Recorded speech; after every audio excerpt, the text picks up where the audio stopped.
साल 1945 5 दिसंबर को दोपहर 2:10 पे यूएस के 5 torpedo bomber aircraft US naval station से, जो कि फ्लोरिडा में था, वहां से टेक ऑफ करते हैं।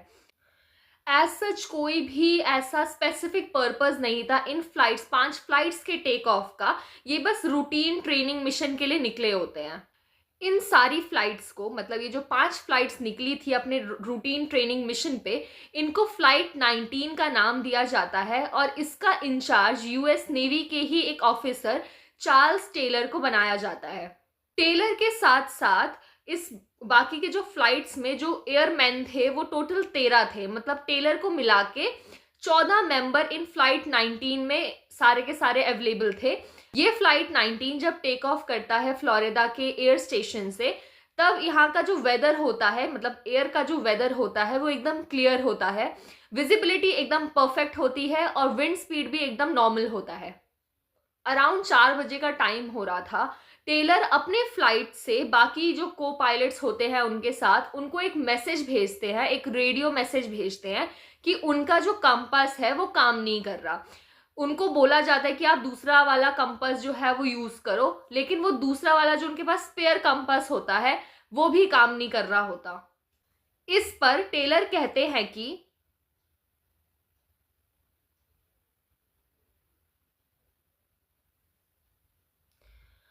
टेलर एक आइडिया लगाते हैं कि हम शायद गल्फ ऑफ मैक्सिको के पास में हैं, तो अगर हम यहाँ से ईस्ट की तरफ उड़ेंगे तो हम वापस से फ्लोरिडा अपनी कंट्री पहुंच जाएंगे।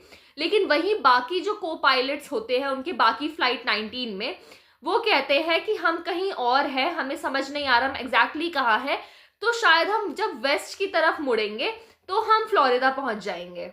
बट क्योंकि टेलर उन पूरे इंचार्ज थे तो उन्होंने बाकी मेंबर्स की बात को इग्नोर करके फ्लाइट को ईस्ट की तरफ मुड़वा दिया।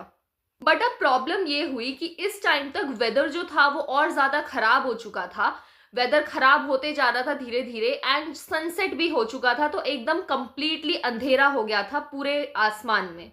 तो अब सिचुएशन और भी ज्यादा खराब हो गई थी। नेवल एयर ट्रैफिक कंट्रोल जो इस फ्लाइट के पूरे मूवमेंट पे ध्यान रख रहा था, उससे भी जो कनेक्शन होता है फ्लाइट 19 का वो टूट जाता है। और अब नेवल एयर ट्रैफिक कंट्रोल को भी समझ नहीं आ रहा था कि फ्लाइट एक्चुअली में गई कहाँ। तो मतलब अब नेवल एयर ट्रैफिक कंट्रोल को भी फ्लाइट की लोकेशन का एग्जैक्ट समझ नहीं आ रहा था कि फ्लाइट कहाँ पे उड़ रही है। अब लास्ट मैसेज आता है टेलर का 6:20 पे शाम में।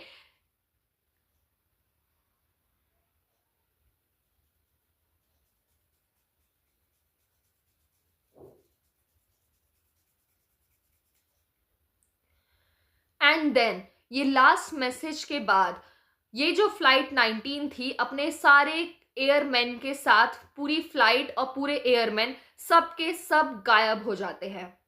किसी को भी समझ नहीं आ रहा था कि ये फ्लाइट अचानक से कहाँ चली गई, कहाँ गायब हो गई।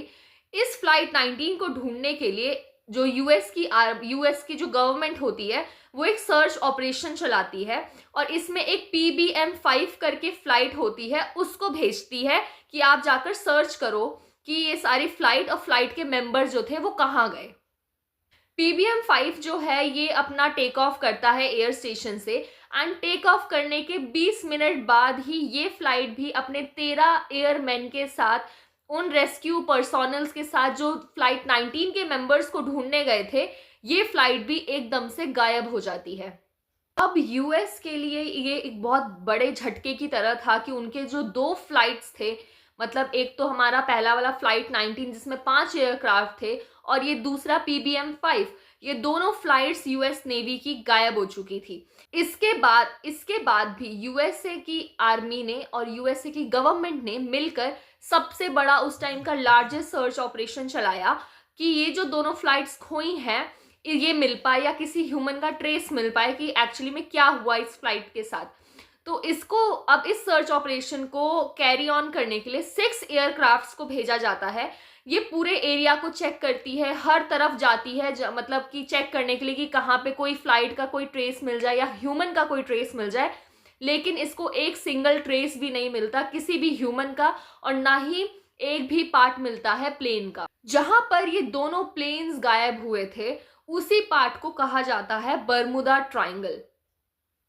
बर्मुदा ट्रायंगल जो पार्ट है ये अटलांटिक ओशन के मेनली नॉर्थ पार्ट में एग्जिस्ट करता है और ये एक इतना ज्यादा मिस्टीरियस पार्ट है। यहाँ पे माना जाता है कि 50 से ज्यादा शिप्स एंड 20 से ज्यादा प्लेन्स जो है वो डिफरेंट डिफरेंट कंट्रीज के यहाँ पे खोए हैं।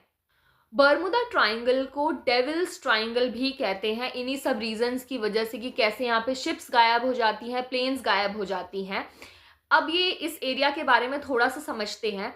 ये एरिया मेनली 3 जगहों से घिरा हुआ है, इसलिए इसको ट्रायंगल का नाम देते हैं, Florida, Bermuda and Puerto Rico. Bermuda triangle का जो एरिया है वो 5 लाख स्क्वायर मीटर से भी ज्यादा का है। बहुत सारे लोगों ने बात की कि कैसे यहाँ पे शिप्स एंड प्लेन्स गायब हो जाते हैं, कैसे लोगों की डेथ हो जाती है, लेकिन किसी ने भी रीजन नहीं दिया उतना कुछ साइंटिफिक या फिर अनसाइंटिफिक रीजंस भी नहीं दिए उतने ज्यादा कि क्या रीजंस है कि एक्चुअली में बर्मुदा ट्रायंगल में ये सारी चीजें होती हैं। बहुत सारी बुक्स लिखी गई बर्मुदा ट्रायंगल की मिस्ट्री पे, बहुत सारी मूवीज बनाई गई और इनफैक्ट 1-2 गाने भी बनाए गए।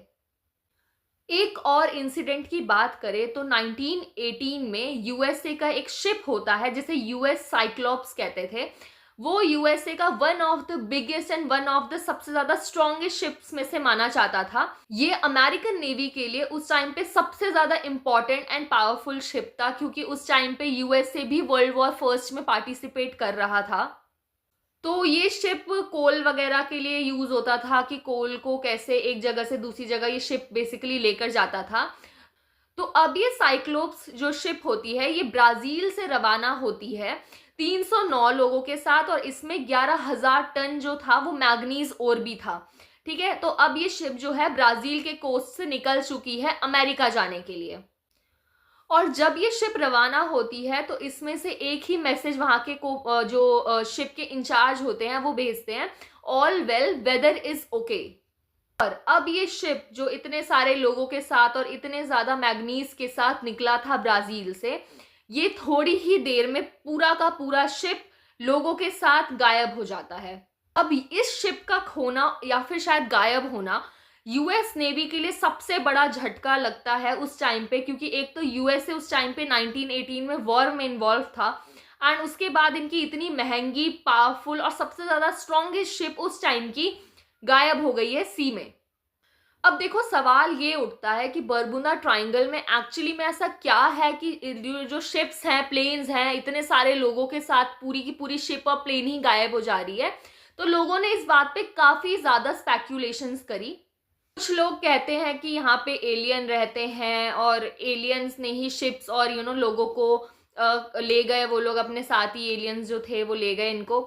कुछ लोग ये कहते हैं कि शायद नेचुरल कॉजेज के रीजंस हैं, क्योंकि यहाँ पे काफी ज्यादा हरिकेन्स वगैरह, टाइफून्स वगैरह आते रहते हैं, तो शायद नेचुरल कॉजेज की वजह से ये जो शिप है यहाँ पे या प्लेन्स हैं जो गायब हो रही हैं।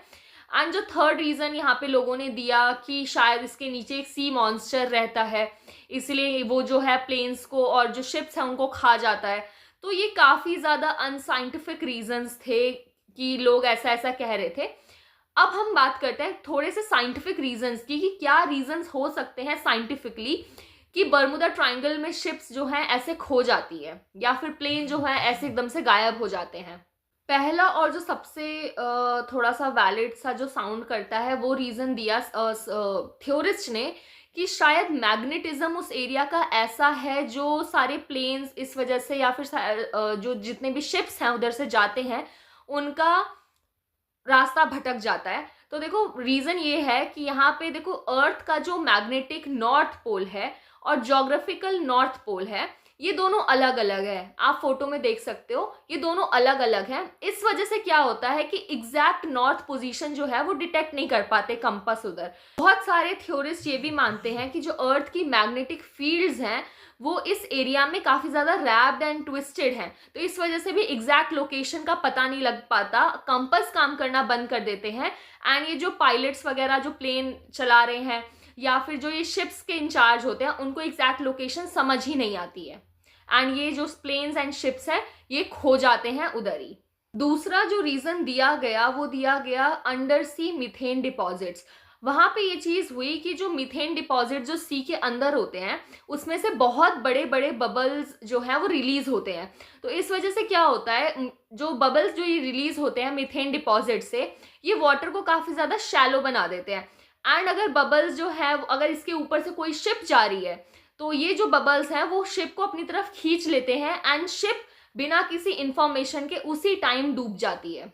तो मीथेन डिपॉजिट भी एक रीज़न बताया गया इस एरिया में, इस वजह से शायद शिप्स खोती हैं। लेकिन ऐसा एक भी वैलिड रीज़न नहीं, मतलब वैलिड कोई ऐसा प्रूफ नहीं है कि शायद मीथेन डिपॉजिट्स की वजह से कोई शिप वहाँ पे डूब गई। ऐसा कोई भी अभी एग्जाम्पल नहीं है पूरे वर्ल्ड में आसपास कहीं पर भी, बर्मुदा ट्रायंगल के आसपास, कि मीथेन डिपॉजिट की वजह से ये शिप डूब गई। बट हाँ, ये एक रीज़न हो सकता है कि मीथेन डिपॉजिट्स हैं वो बबल रिलीज कर रहे हैं एंड उस बबल की वजह से वहाँ पे शिप्स जो है उनको पानी इनफ नहीं मिलता और वो सिंक कर जाती हैं। थर्ड जो रीज़न हो सकता है वो हो सकता है रॉक वेव्स। देखो रॉक वेव्स क्या होती हैं, ये एक नॉर्मल वेव से बहुत ज़्यादा ट्रिपल टाइम्स बड़ी वेव्स होती हैं। तो इस एरिया का, बर्मुदा ट्रायंगल के एरिया ऐसा है जहाँ पे ज्योग्राफी ऐसी है कि यहाँ पे जो वेव्स बनती हैं वो नॉर्मल सीज के वेव्स के साइज से डबल और ट्रिपल साइज की बनती हैं। तो वो एक ही दम से शिप्स और प्लेन्स को डुबा देती हैं अपने ही अंदर। इसके अलावा जो सबसे ज़्यादा वैलिड रीज़न लगता है वो है बादर-मैनियॉफ इफेक्ट। इसको फ्रीक्वेंसी इल्यूजन भी कहते हैं। इसका मतलब बेसिकली ये है कि जो चीज़ हम ज़्यादा नोटिस करने लगते हैं हमें वही चीज़ आसपास दिखाई देने लग जाती है। तो ये जो थ्योरी है ये बेसिकली ह्यूमन साइकोलॉजी पे वर्क करती है। तो सेम केस है बर्मुदा ट्रायंगल के साथ भी। ऐसा नहीं है कि सिर्फ बर्मुदा ट्रायंगल में ही शिप्स और प्लेन्स जो है पूरे वर्ल्ड के खोते हैं। ऐसे बाकी वर्ल्ड में ऐसे बहुत सारे एरियाज हैं जहाँ पे शिप्स और प्लेन्स एकदम से खो गए, पता भी नहीं चला। ठीक है, तो बट हमारा जो फोकस है वो बर्मुदा ट्रायंगल पे ही क्यों जाता है, क्योंकि सबने उसी को एम्फोसाइज किया हुआ है और पूरा बर्मुदा ट्रायंगल फेमस ही इसी चीज़ के लिए हो गया है। तो जो भी अगर कोई भी प्लेन और शिप खोती है तो सबसे पहले जो फोकस जाता है वो बर्मुदा ट्रायंगल पे ही जाता है। तो ये ह्यूमन साइकोलॉजी पे वर्क करती है ये थ्योरी, एंड आई थिंक ये काफ़ी ज़्यादा वैलिड पॉइंट भी है। जब 2013 में वर्ल्ड वाइल्ड लाइफ फंड ने एक पूरा टॉप 10 जो सबसे ज़्यादा डेंजरस सी माने जाते हैं किसी भी तरीके के एक्सपोर्ट इंपोर्ट के लिए या किसी भी तरीके के ट्रेडिंग वगैरह के लिए, तो उसमें उन्होंने टॉप 10 में जो सीज रखे उसमें बर्मुदा ट्रायंगल था भी नहीं। ठीक है, तो ये एक तरीके से ऐसे सिर्फ शायद हमारा मेनली जो फोकस है वो बर्मुदा ट्रायंगल पे है। ऐसा नहीं है कि सिर्फ बर्मुदा ट्रायंगल ही मिस्टीरियस है। वर्ल्ड में ऐसे बहुत सारे एरियाज हैं जहाँ पे शिप्स एंड प्लेन्स गायब हो जाते हैं। तो फोकस हमारा मेनली बर्मुदा ट्रायंगल पे है क्योंकि उसी की कहानी हम काफ़ी टाइम से सुनते हुए आ रहे हैं। यूएसए के एक एजेंसी ने NOAA that is national ocean and atmospheric administration ने भी सेम ही बात बोली कि ऐसा कोई स्पेसिफिक एविडेंस नहीं है कि इसी एरिया में सबसे ज़्यादा शिप्स एंड प्लेन्स जो हैं वो पूरे वर्ल्ड के खोते हैं या गायब हो जाते हैं। अगर आपको ये वीडियो थोड़ी सी भी इंफॉर्मेटिव लगी होगी तो प्लीज़ लाइक एंड सब्सक्राइब कर देना, and thank you so much for watching. See you in the next video.